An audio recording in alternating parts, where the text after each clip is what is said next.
Hey guys, Jared Duckett, Duckett Ladd Dental CPAs and Advisors, back here with my business partner, Bill Ladd. It's been a while since we've done a PPP video, doesn't it? I'm trying to remember the last one we did. It was FAQ 117, is 108, that? something like Yeah. that. So we're back with FAQ 1300. No, just kidding. This is FAQ 46, and this is a good one. I think this is good news. Bill actually just kind of got with me just a second ago. He's been monitoring the Treasury website and the FAQs, and he brought this good news to us, and we thought we'd automatically get on here and share it with you guys. And what this is all around is several weeks ago, I'm sure you guys saw it in the news. You know, you had the bigger companies getting the PPP money. You had your Shake Shacks and who else? Your Ruth Chris Steakhouses and other companies. Los Angeles Lakers.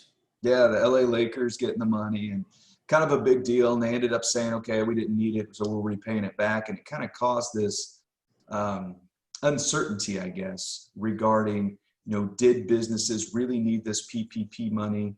You know, at the beginning when they're going through the process of applying for the PPP, you know, you certified in good faith that basically you faced economic uncertainty and you needed these funds to help you, you know, get through this pandemic, and you certified to that. And also one of the things they said is that, you know, typically on SBA 7A loans is that you don't have to look for additional sources of financing, or typically you do.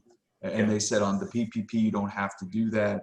You know, let's get the money. We're here to help. That's what the program's for. But a lot of businesses started hearing the chatter, and they're like, well, you know, did we have economic uncertainty? And even the Treasury came out with some more FAQs that basically said, and guidance that said, you know, if you didn't, you have until, I think it was May 7th, right? Yep. To repay that money. And then they went back and they extended it, so it was till May 14th.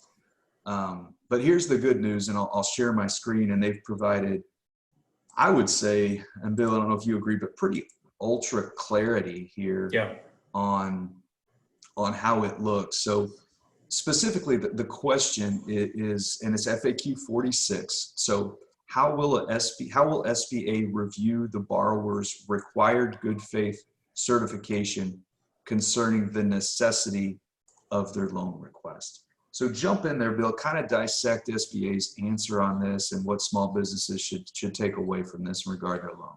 So you did a really good job of kind of giving a history. And I kind of go back to when these things first came out and how much of, you know, a relief it was to get something out there in the form of these loans for a lot of people. And of course, they were terrified at that point. The economy was shut down. Nobody knew what was going on. Everything was bad news. And so there was uncertainty everywhere. And, you know, Mnuchin was on the TV saying, go get these loans. Every small business should go get these loans.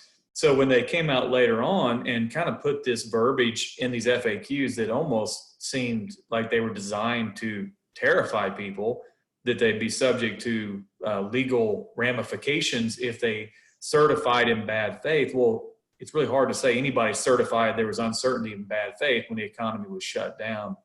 So as part of those, they also indicated that they were going to do an audit of loans over, or all loans over $2 million. And so with the audits we have, most people were under that threshold. So the lack of clarity was, and they also said, and other borrowers, you know, they kind of left it vague.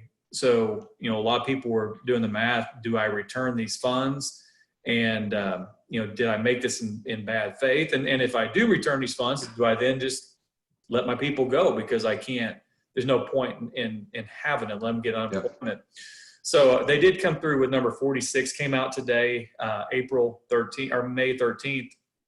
And this is a very good one. And basically what they're saying here is that if you and your affiliates, most people who listen to this are just going to be a single office, maybe two. If you know you and your affiliates got PPP loans less than $2 million, then you will be considered to fall in the safe harbor that basically says you will have been deemed to have made that certification in good faith, because there's really no way for you to, or you really don't have the access to the type of other liquidity functions like maybe somebody who is over that 2 million, whether you can tap into a capital market or something like that. So they're really throwing a bone saying, if you receive less than 2 million, you truly are a small business probably that needs this, that has uncertainty. There's still some uncertainty. We don't know how long of a tail effect this is going to have, especially for dentists. So, this is something that's really designed to say, if you're a small business under that $2 million loan, you made that certification in good faith, and we will not, come after you for not having done so. And then there's a second part that's interesting too. If anybody did take a $2 million loan out, the thought process originally was, this is all or nothing. Either you made a good certification and you're good, or you didn't, and you're going to be thrown in jail. I'm paraphrasing, but that's what it sounded like. You're going to be in big trouble, right?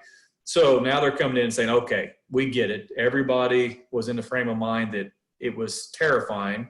Everybody was encouraged to get this. People who qualified did.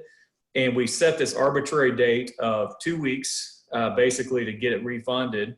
And now we realize that that's probably not right. So what we're going to say, and this is very common sense in my mind, if you got the over $2 million, we audit your file and we say, hey, you really didn't need it, then you just pay it back.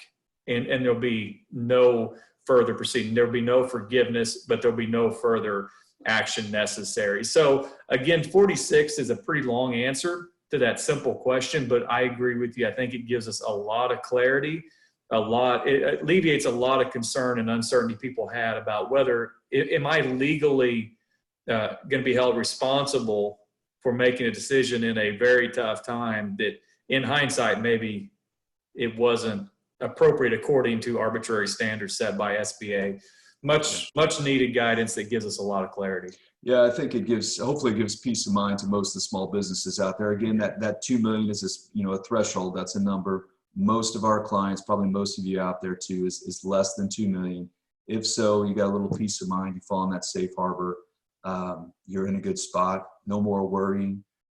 So good FAQ, good result here. Kudos to Treasury and SBA for being very, getting ultra clarity on this subject. And I think it's pretty straightforward. Yep. So Bill, appreciate the time. Real quick, do you have a guess? What FAQ do you think we'll get up to? What'll be the end? You think the over-under is 60? Ooh, I'm taking the over. Or you take the under? I take the over. I think we're going to get up to over 60, maybe 75 or something. We'll see. I'll take the under. Good deal. Well, guys, appreciate it. We'll be back with future videos. If you have questions, reach out. That's what we're here for. Take care.